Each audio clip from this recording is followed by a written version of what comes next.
Assalamualaikum warahmatullahi wabarakatuh. Hai teman-teman semua, gimana kabarnya? Sebelumnya perkenalkan, saya Siti Darmawan, Prodi Pendidikan Matematika Universitas Malikus Saleh. Di sini saya ingin sedikit menjelaskan pemahaman tentang analisis deskriptif data tunggal. Langsung saja kita ke pokok pembahasan yuk. Jadi, analisis deskriptif data tunggal itu terbagi menjadi dua, yang dimana yang pertama itu ukuran pemusatan data, yang kedua ukuran penyebaran data. Sebelumnya kita bahas satu persatu dulu ya. Yang pertama yaitu ukuran pemusatan data, dimana ukuran pemusatan data itu dibagi menjadi 3M. Yang pertama itu median, dan modus, di mana mean atau jumlah rata-rata, atau bisa kita jabarkan jumlah seluruh data dibagi dengan banyaknya data. Median, nilai tengah dari jumlah seluruh data yang telah diurutkan. Modus, sekumpulan data yang mempunyai frekuensi tertinggi atau data yang paling sering muncul.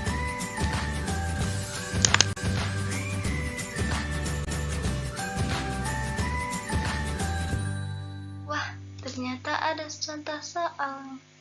Kita bahas yuk.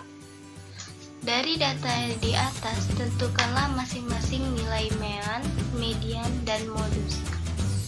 Dimana yang kita ketahui, mean adalah nilai rata-rata.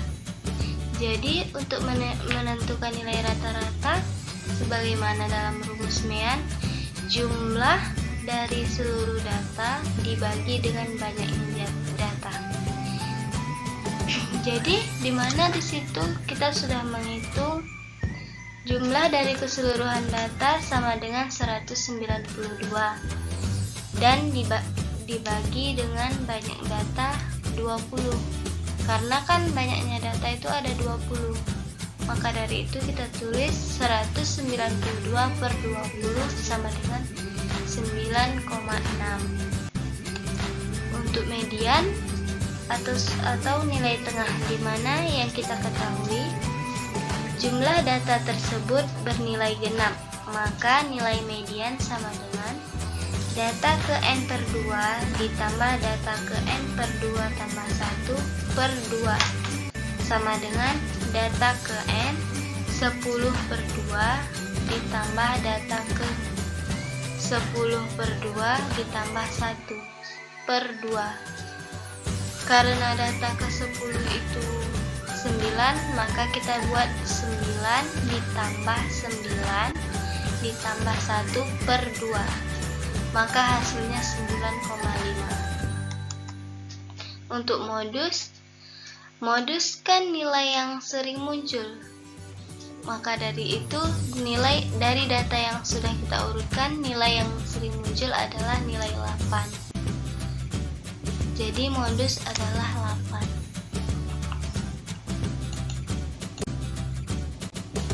Nah, analisis deskriptif data tunggal yang kedua itu adalah ukuran penyebaran data, di mana ukuran penyebaran data terbagi menjadi 5.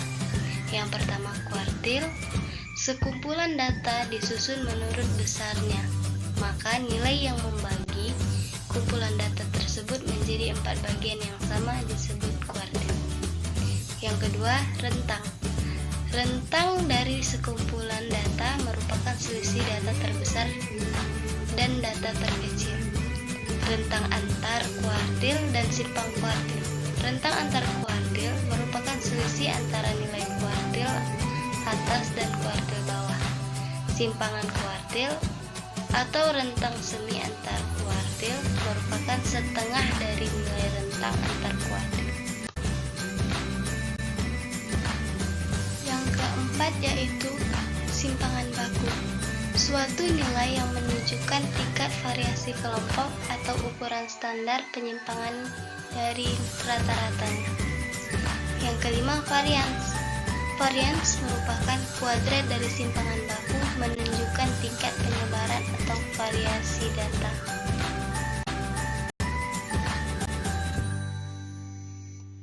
Contoh soal. Dari data di atas, tentukanlah masing-masing nilai kuartil, rentang antar kuartil, simpang baku, dan varians. Sebelumnya kita urutkan dulu ya datanya. Di mana datanya ada 20, maka untuk menentukan nilai Q1 sama dengan data ke-1 dikali 20 ditambah 1/4 sama dengan 5,25. Jadi nilai Q1 sama dengan data ke-5 ditambah 0,25 dikali data ke-6 dikurang data ke-5 sama dengan 8 ditambah 0,25 dikali dengan 8 dikurang 8 sama dengan 8. Untuk letak Q2 sama dengan data kedua dikali 20 ditambah 1/4 sama dengan 10,5. Nilai Q2 nya sama dengan data ke-10 ditambah 0,5 dikali data ke-11 dikurang data ke-10 sama dengan 9 ditambah 0,5 dikali 9 kurang 9 sama dengan 9. Letak Q3 sama dengan data ketiga dikali 20 ditambah 1/4 sama dengan 15,75.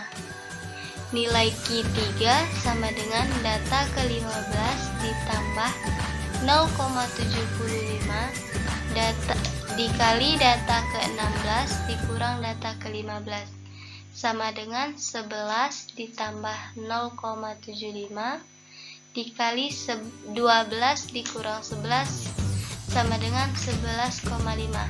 Jadi dapat kita simpulkan bahwa Q1 sama dengan 8, Q2 sama dengan 9, Q3 sama dengan 11,5.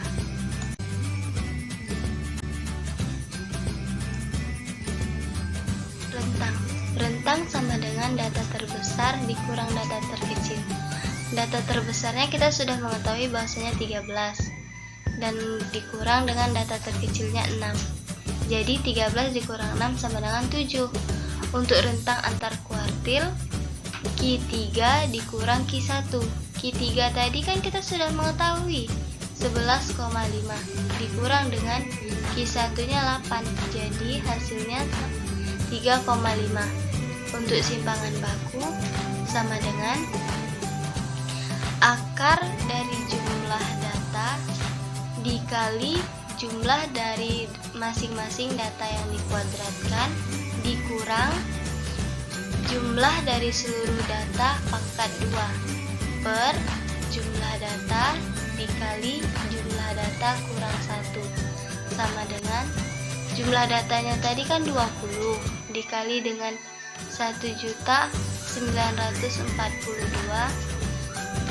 dikurang 192 pangkat 2 per 20 dikali 20 kurang 1 sama dengan akar dari 1976 per 380 sama dengan akar 5,2.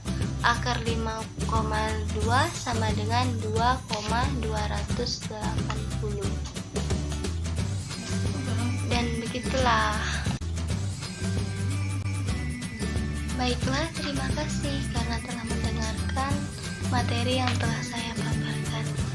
Semoga bermanfaat dan sampai jumpa lagi. Wassalamualaikum warahmatullahi wabarakatuh. Jangan lupa subscribe ya. Terima kasih.